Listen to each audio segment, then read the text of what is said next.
Whispers from the Dark. Wanted to let you know why I've kind of been missing in action. I posted the Christmas Ghost of Christmas Past video, and literally within a day or so of Christmas, I started getting sick. Thought it was the China virus, but come to find out, I think it was just the flu and bronchitis and, sinusitis, basically all of that. And it's been a rough few weeks, let me tell you. Today, I was going to go back to the cemetery, visit my mom's gravesite at the crack of dawn, and sing her happy birthday to me, because today's my birthday. This is kind of a thing I do every year. I did it when she was alive. I would call her and sing happy birthday to me, and I would thank her for having me. And this year was no different. It was cold, but I was going to do it because I'd worked all night, and I was going to stop by there and refresh her flowers and sing her happy birthday and watch the sunrise and film it just like I did last year. But about 5 a.m. or so, while I was at work, I started coughing, and I was sitting at my desk, and my disc and sacral joint and my lower back started spasming, and then it became hard to walk. So here it is. I'm coughing. It triggers the back injury that was caused from being hit by a drunk driver, an illegal alien, no doubt. It just pours more salt in the open wound, in my opinion. What do you think, Pete? You want to say hi to everybody? Huh? You want to talk? Say hi. Say hello. Hello, world. You gonna talk? Yeah, that's Pete, little Pete. But it's been a hell of a holiday season and a hell of a birthday, and it just started. But I think Mom would understand. I'm gonna sing it to her here. I'm just not going to be able to go to her gravesite and do it. I was barely walking. Had to get a ride to my car. I'm walking with the cane, and I hope that with rest and medication that I can go back to work tonight and I won't miss anything. Say a prayer, I'm going to need it. So this is a rebroadcast of last year's birthday video. Instead of doing it fresh and doing it updated, I'm going to have to give you last year's. But that's okay. Sometimes life happens. And when you get as old as I have, you realize that you just got to roll with the punches. Even though they might hurt, sometimes hurt like hell. You've got to roll with the punches and dust yourself off, glue your dentures in, tighten up your bra strap, put on big girl panties, and get through it. And that's what I'm doing. So if you don't see anything from me for a while, know that I'm okay, or at least I hope. And I'll get a video out. I've got several projects I've been working on, but I've just been so busy, hadn't been able to do it. Hadn't been able to finish them. But thank you for subscribing. Thank you for the thumbs up. And please make comments. I mean, I see that people are watching. Problem is, 80% of the people that watch my videos don't subscribe, but they keep coming back. I don't get that. I just don't get it. And you don't comment. Very few of you do. The ones who do, I greatly appreciate it. That way I don't feel like I'm out here talking to the wind or the fence post. But guys, show some love. Give me a thumbs up. Subscribe. Make a comment. Even if it's your feet stink and your mom dresses you funny. Whatever. Just be nice. Because if you're not going to be nice, I'll have to track you down and string you up. And we don't want that. I'm in no shape for that right now. So just be nice. Remember what your mom said. If you can't be nice, don't say nothing. But I love you all. I hope you're all well. I hope you're staying warm and safe. And I appreciate you coming to my channel. And for you drivers out there that are my delivery guys, you know who you are. I appreciate y'all. I think of y'all often. I hope wherever you're at, you're safe and you're staying warm when you stop and take your breaks. And just remember, somebody in Texas loves you. Okay, guys.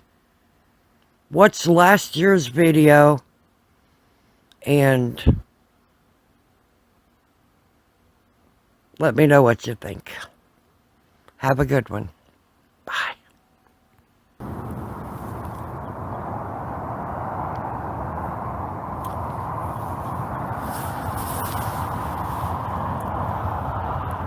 On this day, excuse me, on this day in 1962, in Memphis, Texas, this lady here was in labor.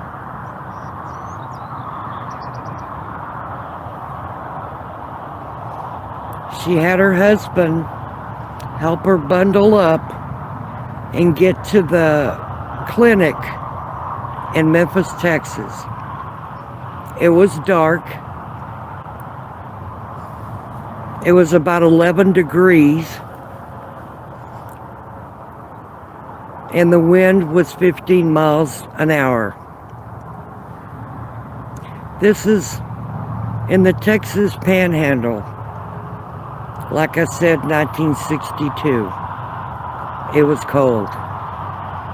The day before, that had a record low temperature as a high, and that was 6 degrees. So it warmed up a little bit. But here she is, pregnant, in labor, going to the clinic to see Dr. Clark to have her baby. She gets into the clinic. They get her undressed and ready. They check her and they tell her, oh, it's going to be a while. The doctor comes in, washes his hands, checks her and says, I'm going for coffee, it's going to be a while. He walks out of the hall, or he walks out of the room, down the hall, towards wherever to go get coffee, and he hears me cry. I delivered myself as soon as the doctor left the office. This is a tradition that I did when my mom was living. On my birthday, if I wasn't with her, I would call her about 7:15 in the morning, and I would sing happy birthday to me. And I would thank her for having me. I did this as an adult, when I was married, living off in other places, and even when she was in a nursing home, unable to answer a phone. The last 5 years she lived, she was a quadriplegic, couldn't answer the phone. So I would call and tell the nurses, give them a heads up, that I'll be calling about 7:15. Please take the phone to her, put it beside her ear so she can hear me. It means a lot to her and me. So, Mom, I miss you. I love you. And I still haven't forgotten our tradition. Happy birthday to me. Happy birthday to me. Happy birthday. Thank you for having me. Happy birthday to me. I love you, Mom.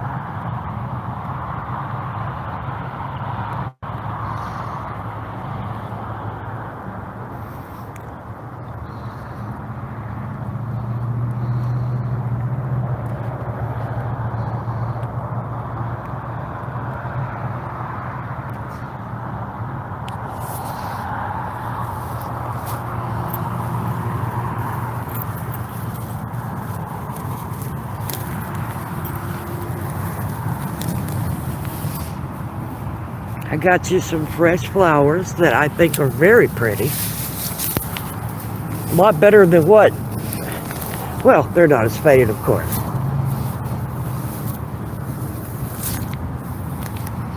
And I thought you would enjoy them.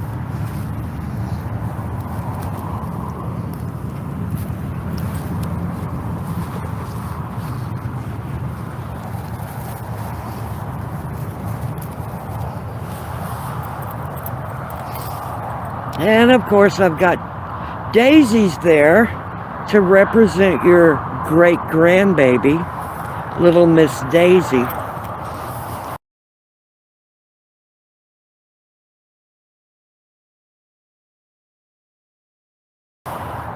You and Dad would have freaked out if you would have saw her on Christmas.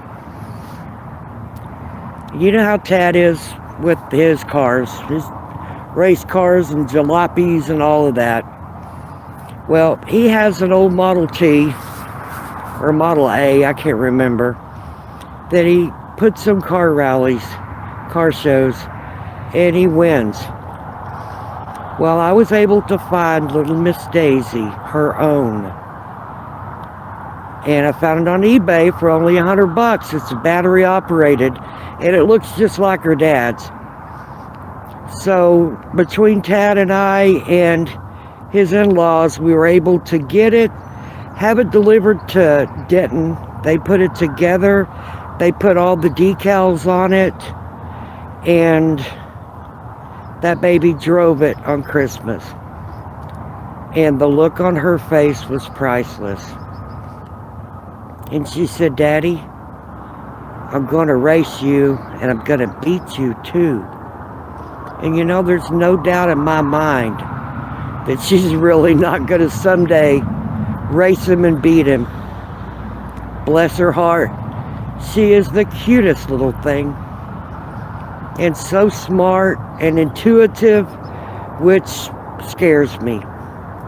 But, you know, she comes by it honestly. I mean, you had it, I've got it, Tad's got it, she's got it. She's very psychically and intuitively inclined. Bless her heart. I want nothing but the best for her. Of course. And I often wonder, when you held your grandbaby, my son, the first one, your first grandbaby, which was my son, her dad, I wonder if you thought the same things and felt the same things I do with her. I wonder what kind of a life she'll have. I wonder what I can do to make it better. And I want nothing but happiness and safety for her. I want to protect her from all the bad things in life and all the things that have happened to me that I wish hadn't. But if I protect her from life, then she won't learn lessons and grow up to be strong and smart, although she is already smart. She's about to be 3 at the end of the month. And she is something else, I tell you. You would love to see that baby. I've often said, I've told Tad and several others, if you and Dad were still living and could hold her, you would never let her out of your sight. You'd never let her out of your lap. All you'd want to do is hold and love on her, because she is the sweetest, cutest little thing you've ever seen. And of course, I'm a little biased. I'm the grandma, right? But you're the great grandma, and I'm sorry you never got to see her. But I'm hoping in spirit you do. I'm hoping you see her, you know her, and that you're helping protect her. I feel that you are. Well, it's cold out here. Not as cold as it was when you had me. I cannot imagine being in labor, freezing, but as cold as it was in 1962. And having Dad take you to the clinic to have me, and trying to bundle up and stay warm, and being in labor, oh my Lord. And in West Texas, in the middle of the panhandle, I just can't imagine. But you did it. I'm glad you did it. Like I've always said, thank you for having me. And I love you.